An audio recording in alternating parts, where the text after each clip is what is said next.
Olá, eu vou contar, vocês verão, uma mesma história, porém ela foi narrada por três culturas diferentes, muito distantes geograficamente, em três momentos distintos. A primeira se passa aqui no Brasil, numa tribo indígena. Tupã chega para um curumim, um índiozinho, e diz: ó, leva esse coco aqui para a otaba vizinha. E com uma observação, você não pode abri-lo. No meio do caminho, o índio, tomado de curiosidade, resolve abrir aquele coquinho e de dentro, nesse instante, sai a noite. Né? Ele começa a chorar, com pavor pela escuridão que ele não conhecia.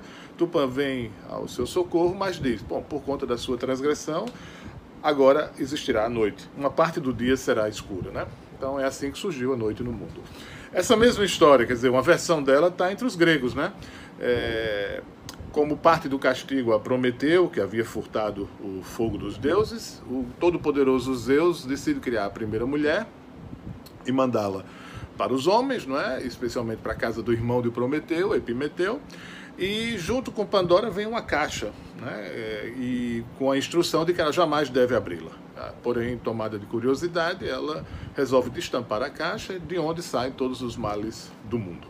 E a terceira versão dessa história está no Velho Testamento, no texto bíblico, né? Quando, lá no paraíso, Adão e Eva recebem a instrução de não comerem do fruto da árvore do conhecimento e terminam fazendo isso, né? E recebem como castigo exatamente a perda do paraíso. Vejam que são três histórias distintas, porém uma mesma história, né? No fundo, há algo em comum entre todas elas. E quem nos ajudou muito a entender essas coisas foi o antropólogo francês Claude Lévi-Strauss, e é sobre ele que falaremos no vídeo de hoje.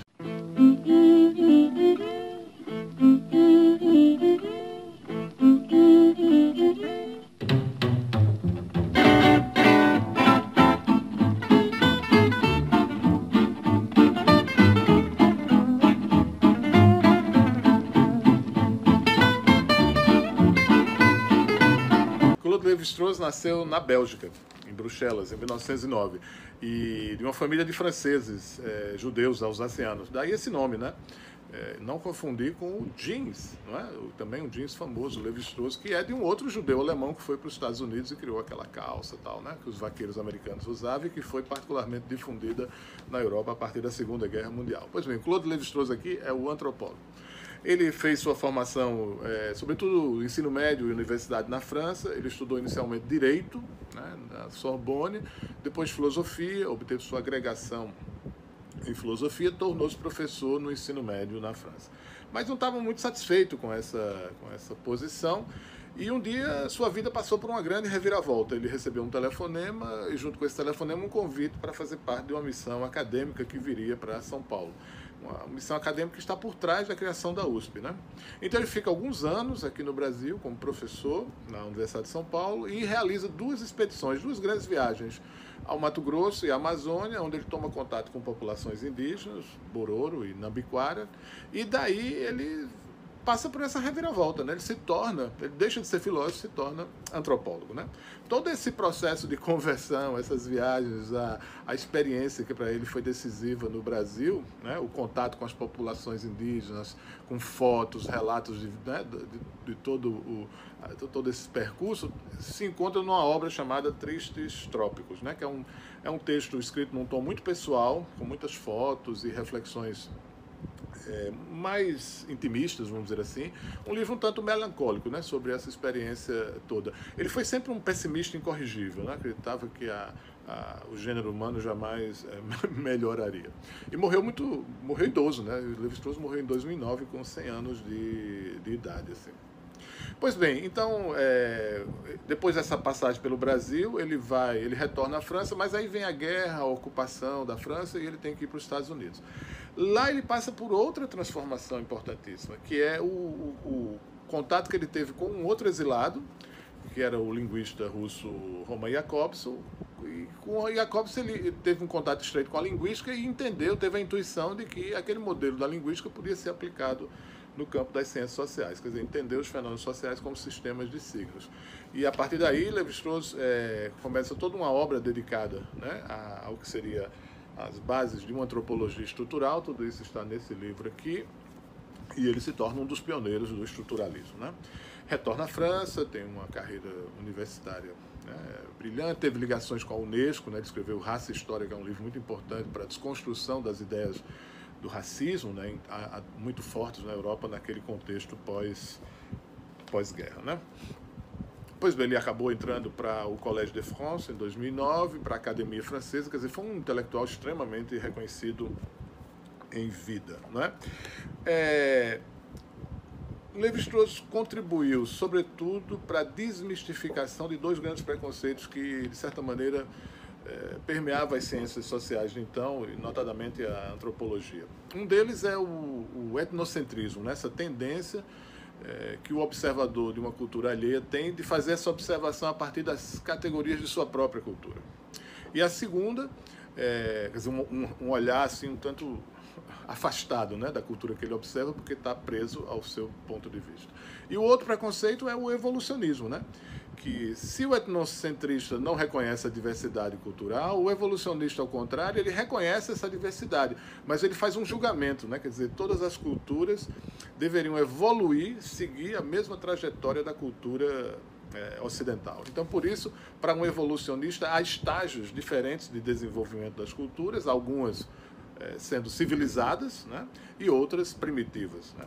É exatamente esse ponto de vista que Lévi-Strauss desmistificará quando escreve uma obra decisiva, que é essa aqui, O Pensamento Selvagem, onde ele tenta mostrar que, ao contrário, né, do que a etnologia imaginava naquela época, o pensamento dito selvagem, primitivo, é tão complexo quanto o pensamento civilizado, né? Então ele mostra, por exemplo, como o pensamento humano é único, é universal, e ele é extremamente abstrato e complexo em culturas tradicionais, né, que são ágrafas, que não conhecem sequer a escrita. Então isso aparece, por exemplo, nos sistemas de classificação de plantas, né, ou sistemas de classificação dos animais. Quer dizer, a forma como as culturas tradicionais classificam as plantas é tão complexa quanto a da botânica ocidental, né?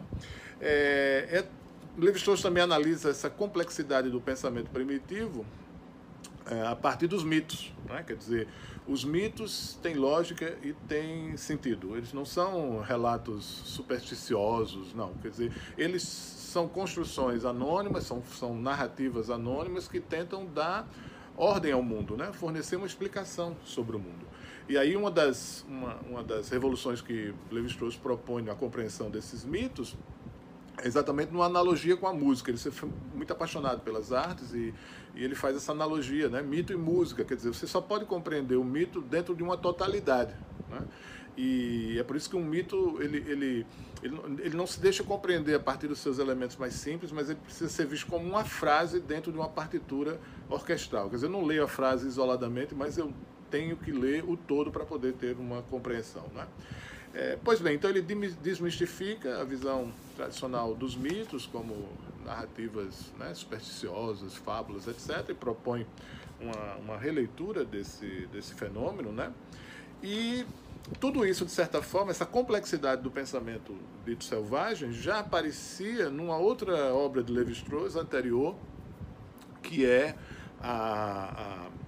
dedicada, digamos assim, à questão do parentesco. Se chama As Estruturas Elementares do Parentesco. Então ele mostra, por exemplo, quer dizer, um etnocêntrico ou um evolucionista olharia uma sociedade tradicional, imagina, uma tribo indígena, quer dizer, como todos ali são parentes, é um grupo pequeno, a tendência seria vislumbrar, né, a vida sexual desses indígenas como absolutamente promíscua, né, quer dizer. Mas não é assim. E Lévi-Strauss mostra que nada é mais complexo do que os sistemas de parentesco. Quer dizer, o sexo é extremamente regulado pelas culturas tradicionais e regulados de uma forma muito sofisticada, porque é exatamente essa proximidade, né, entre os parentes que exige a imposição de determinadas regras, como a proibição do incesto. Então ele vai construir um livro, né, onde ele analisa ali especialmente a função da proibição do incesto e dessas regras sobre sexo e parentesco, família, etc., para a configuração de alianças, né, de pactos entre grupos e o estabelecimento de princípios de reciprocidades, né? Depois isso custará a Lévi-Strauss uma certa acusação por parte das feministas, né, de que ele endossava uma visão patriarcal da antropologia. Mas, enfim, vamos deixar essa questão de lado. Pois bem, então todo o esforço de Lévi-Strauss foi nesse sentido, né, de combater esses dois grandes preconceitos, né, que são o etnocentrismo e o evolucionismo, e favorecer uma visão da diversidade cultural, de coisas que nós conhecemos tão bem hoje, o multiculturalismo, etc. Lévi-Strauss é um pensador que merece ser lido, porque eu acho que ele é mais do que um antropólogo, né? Ele realmente desenvolveu um pensamento original. Na fase final da vida dele, ele esteve muito ligado às artes, né? E, embora de uma postura muitas vezes julgada conservadora, ele gostava de Wagner, de coisas assim, mas também ele teve ligação com movimentos artísticos de vanguarda, como foi o caso do surrealismo. A sugestão que eu faço é de que leiam O Pensamento Selvagem, que é um trabalho realmente decisivo e muito bonito sobre o que significaria um pensamento primitivo e de que maneira o gênero humano é único, né? Mostrando uma grande continuidade em sua forma de pensar. É isso. Fiquem com Lévi-Strauss e até o próximo vídeo. Muito obrigado pela atenção.